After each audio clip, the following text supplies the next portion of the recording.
ভারতের রাজগীরে Asia cup হকির পর্দা উঠছে কাল। উদ্বোধনী ম্যাচে লড়বে বাংলাদেশ ও মালয়েশিয়া।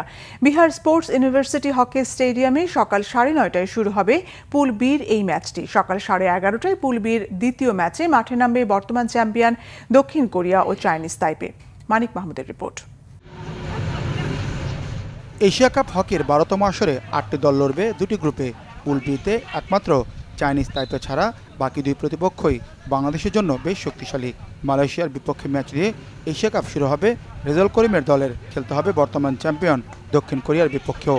পাকিস্তান নাম প্রত্যাহার করায় টুর্নামেন্টে খেলার সুযোগ মেলে এইচএফ কাপ হকিতে তৃতীয় হওয়া বাংলাদেশের। তাই দলকে প্রস্তুত করার পর্যাপ্ত সময় পাননি কোচ মশিউর রহমান বিপ্লব।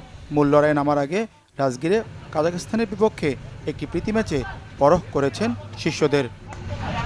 হকি বিশ্বকাপের বাছাইয়ে খেলতে এশিয়া কাপ হকির পঞ্চম অথবা ষষ্ঠতে থাকতে চায় বাংলাদেশ। সেই লক্ষ্যে ম্যাচ পরিকল্পনা সাজিয়েছেন কোচ। শক্তিশালী মালয়েশিয়ার বিপক্ষে ম্যাচটি ড্র হলেও তা হবে বড় অর্জন।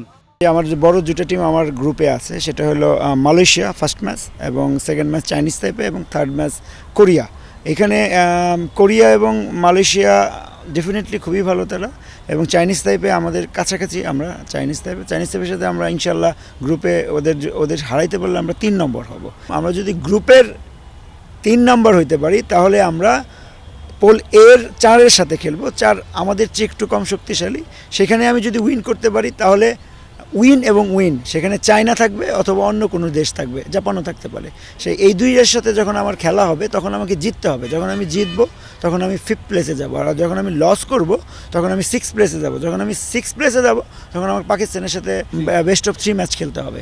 তো সেই ক্ষেত্রে একটু জটিল সমীকরণ।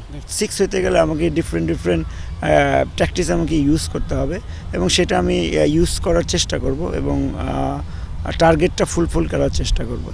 পুল এতে আছে চীন, জাপান, কাজাখস্তান ও স্বাগতিক ভারত।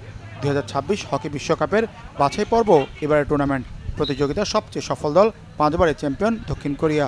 29 আগস্ট থেকে 7 সেপ্টেম্বর পর্যন্ত হবে টুর্নামেন্টটি। আগামী বছরের আগস্টে বেলজিয়াম ও নেদারল্যান্ডসে হবে ছেলেদের হকি বিশ্বকাপ। এশিয়া কাপ শিরোপা জয়ীরা সরাসরি খেলবে 16 দলের বিশ্বকাপে। দ্বিতীয় থেকে ষষ্ঠ স্থান অর্জনকারী দলগুলো খেলবে বিশ্বকাপ বাছাই পর্ব। Manik Mahmud, Bangla vision, sports desk.